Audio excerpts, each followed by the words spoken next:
Occurrence of halogens, halogens की अगर हम अकरेंस और सोर्सेज की बात करें तो हेलोजेंस की सबसे पहले देखते हैं कि हेलोजेंस का वर्ड आया कहाँ से। हेलोजेंस ग्रीक वर्ड हेल और जेंस से बना है, यानी कि हेल मतलब सॉल्ट, यानी ग्रीक में सॉल्ट, और जेंस मतलब जनरेशन, यानी सॉल्ट जनरेट या फॉर्म करने की सलाहियत होती है इनमें। हेल्थ जेंस जनरेशन यानी कि सॉल्ट फॉर्मर्स कहलाते हैं ये। तो हम ये देखते हैं कि हेलोजेंस एक्चुअली पीरियोडिक टेबल में कहाँ पाए जाते हैं।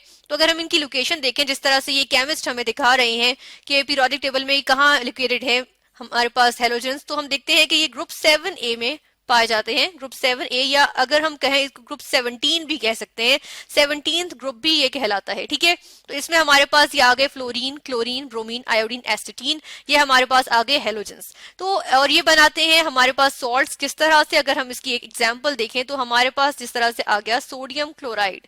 सोडियम क्लोराइड हमारे पास जो है वो कॉमन सॉल्ट है, इसमें क्लोरीन जो है वो सोडियम के साथ मिलकर एक सॉल्ट बना रहा है, तो ये क्या हुआ, सॉल्ट फॉर्मर्स कहलाए। ठीक है, अब हम ये देखते हैं कि हमारे पास पहले आ गया फ्लोरीन और फिर है क्लोरीन। तो फ्लोरीन और क्लोरीन हमारे पास जो है वो आ गई गैसेस। ठीक है, अगर हम यहाँ पे लिखें तो हम ये लिख लेते हैं यहाँ पे कि हमारे पास पहले आ गई फ्लोरीन, फिर आ गई क्लोरीन, फिर ब्रोमीन आया, फिर आयोडीन आया हमारे पास, और फाइनली हमारे पास एस्टेटीन आया है। तो हम ये देखते हैं कि फ्लोरीन, क्लोरीन, ब्रोमीन, आयोडीन, एस्टेटीन ये सब हमारे पास ग्रुप 7A में पाए जाते हैं। और 7A में पाए जाने का मतलब है कि इनके आउटर मोस्ट शेल में 7 इलेक्ट्रॉन्स होंगे। यानी कि इसका मतलब ये हुआ कि ये अगर एक इलेक्ट्रॉन जो है वो गेन करें तो इनका जो है वो फाइनली क्या होगा, ऑक्टेट जो है वो कंप्लीट हो जाएगा।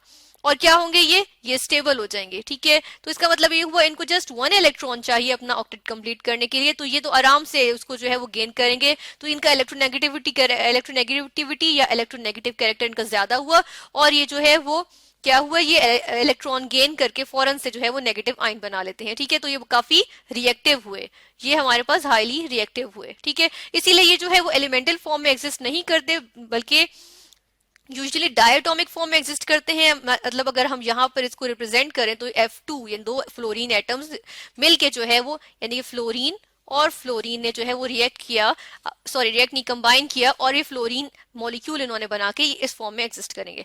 इसी तरह क्लोरीन को भी Cl2, Br2, आयोडीन का भी इसी तरह। ठीक है, तो ये हमारे पास आ गए डायटोमिक फॉर्म में। इसी तरह अगर हम देखें तो फ्लोरीन और क्लोरीन हमारे पास जो है वो गैशियस फॉर्म में एग्जिस्ट करते हैं, ब्रोमीन हमारे पास लिक्विड फॉर्म में, और आयोडीन सॉलिड फॉर्म में। जबकि एस्टेटीन की अगर हम बात करें तो एस्टेटीन हमारे पास जो है वो रेडियो एक्टिव एलिमेंट होता है। रेडियो एक्टिव एलिमेंट्स कौन से होते हैं, रेडियो एक्टिव एलिमेंट्स वो एलिमेंट्स होते हैं जो कंटिन्यूसली रेडिएट आउट करते रहते हैं एनर्जी या रेडिएशन एमिट करते हैं। इन रेडिएशंस के एमिट करने की वजह से ये जो है वो दूसरे एलिमेंट में, किसी दूसरे एलिमेंट में या किसी दूसरे एटम में ये कन्वर्ट हो जाते हैं। तो ये रेडियो एक्टिव है, यानी कि ये स्टेबल नहीं होते। रेडियो एक्टिव मतलब अनस्टेबल होंगे। ठीक है, जो रेडियो एक्टिव होते हैं वो अनस्टेबल होते हैं। अब हम देखते हैं कि इनकी डिफरेंट, हम जो है वो हेलोजेंस की अकरेंस अगर देख लें तो हमारे पास सबसे पहले आ गया फ्लोरीन। हम सबसे पहले फ्लोरीन की बात कर लेते हैं। ठीक है, फ्लोरीन हमारे पास गैशियस फॉर्म में एग्जिस्ट करता है, लेकिन ये मिनरल्स में भी जो है वो पाया जाता है। हमारे पास यहाँ पे कुछ मिनरल्स बनी हुई हैं। अगर हम ये देखें, ये व्हाइट कलर की एक मिनरल है, अगर हम इसको लेबल करें तो ये हमारे पास आ जाती है क्रायोलाइट। इसको कहते हैं क्रायोलाइट। और अगर हम क्रायोलाइट का फॉर्मूला, केमिकल फॉर्मूला देखें तो हमारे पास होता है Na3Al, एल्यूमिनियम, सोडियम, एल्यूमिनियम और फ्लोरीन से मिलकर बनी होती है क्रायोलाइट। ठीक है, ये हमारे पास आ गया एक मिनरल। फिर हमारे पास एक पर्पलिश जो है वो ये एक मिनरल आ गया, और अगर हम इसको देखेंगे कि कौन सा मिनरल है तो इसको ये कहलाता है फ्लोरेपेटाइट, FluoroAPATITE, फ्लोरेपेटाइट कहलाता है। और इसका अगर हम फॉर्मूला देख लें कि इसका फॉर्मूला क्या होता है, और ये हमारे पास आ गया फ्लोरेपेटाइट। ठीक है, और इसके अलावा अगर हम देखें कि CaF2 आया है तो CaF2 जो है वो इटसेल्फ हमारे पास एक मिनरल है जो कहलाता है फ्लोरस्पार, FluorSpar, फ्लोरस्पार। ठीक है, तो ये हमारे पास फ्लोरीन जो है वो मिनरल्स की फॉर्म में आ गया, और डेफिनेटली हम मिनरल्स में से फ्लोरीन को एक्सट्रैक्ट कर सकते हैं। ठीक है, अब हम देख लेते हैं कि क्लोरीन, फ्लोरीन के बाद हमारे पास आ जाता है जी क्लोरीन। तो क्लोरीन की हम देख लेते हैं, क्लोरीन हमारे पास कहाँ पाया जाता है।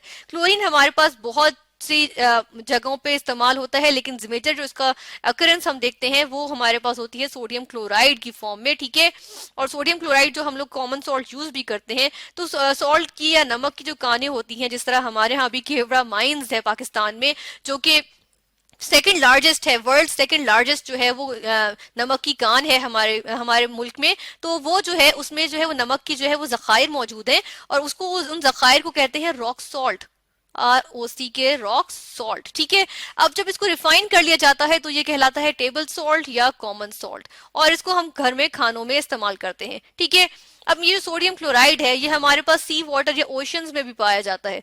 तो अगर हम ओशन के पानी की बात करें तो हम ये देखते हैं कि 1 kg अगर हम वाटर ले लें, सी वाटर, ठीक है, 1 kg सी वाटर लें, यानी कि कितना 1 किलोग्राम हम जो है वो पानी लें समंदर का, तो उसके अंदर जो है वो कितना मौजूद होता है सोडियम क्लोराइड, उसमें 30 ग्राम सोडियम क्लोराइड जो होता है वो मौजूद होता है। और अगर इसको हम परसेंटेज में देंगे तो हमारे पास इसकी परसेंटेज आ जाती है 3%। ठीक है, यानी कि हर 1 kg सी वाटर में 30 ग्राम सोडियम क्लोराइड मौजूद होता है, यानी कि समंदर में अगर मिकदार देखें सोडियम क्लोराइड की तो वो आ गई 3%। ठीक है, फिर अगर हम चलें बात करें और किसकी बात करेंगे, हम क्लोरीन के बाद आता है ब्रोमीन। तो अब हम बात करेंगे ब्रोमीन की। ठीक है, तो ब्रोमीन की अगर हम बात करें तो हम देखते हैं ब्रोमीन उतना अबंडेंट या उतनी इसकी जो है वो ज्यादती इसकी नहीं पाई जाती, हम रिलेटिवली देखें कि क्लोरीन से अगर इसका मवाजना करें तो, लेकिन जो है ब्रोमीन फिर भी पाया जाता है और सॉल्ट्स की फॉर्म में ही पाया जाता है, जो हमारे पास आ गए सोडियम ब्रोमाइड।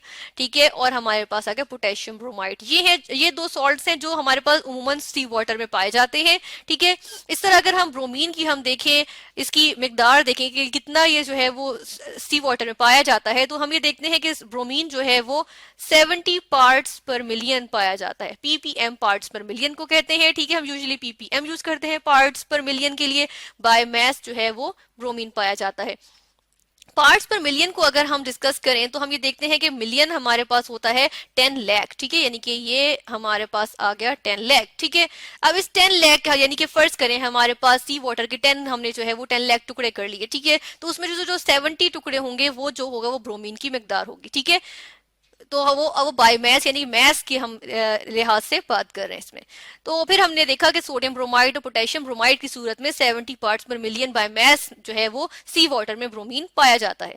तो अगर हम आयोडीन को देखें तो आयोडीन तो फिर उससे भी कम पाया जाता है, आयोडीन कंपैरेटिवली और जो है वो लेस पाया जाता है, और वो इतना स्टेबल होता है, वो ज्यादातर इस तरह से नहीं पाया जाता हमारे पास।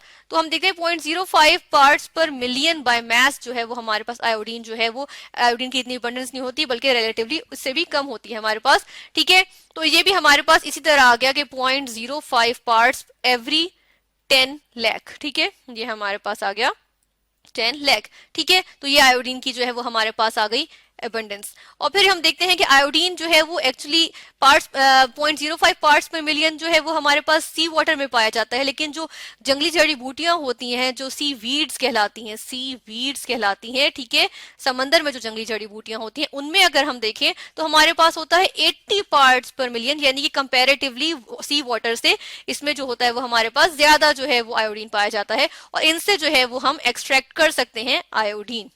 ठीक है, इसी तरह अगर हम मजीद देखें तो हमारे पास सोडियम आयोडाइड के सॉल्ट की फॉर्म में भी आयोडीन जो है वो मौजूद होता है। इसी तरह सोडियम आयोडेट IO3, ठीक है, वो जो होता है वो जो तेल के कुएं होते हैं, ऑयल वेल्स होते हैं, ठीक है, उनमें हमारे पास जो है वो पाया जाता है। और जहां सोडियम आयोडेट पाया जाता है वहीं पे हमारे पास सोडियम के एक और सॉल्ट NaNO3 जिसे हम कहते हैं चिली पेपर सॉल्ट इसको कहते हैं, ठीक है, और ये भी पाया जाता है वहां पे, सोडियम नाइट्रेट भी इसको कहते हैं, तो ये भी वहीं पाया जाता है जहां हमारे पास सोडियम आयोडेट मौजूद होता है।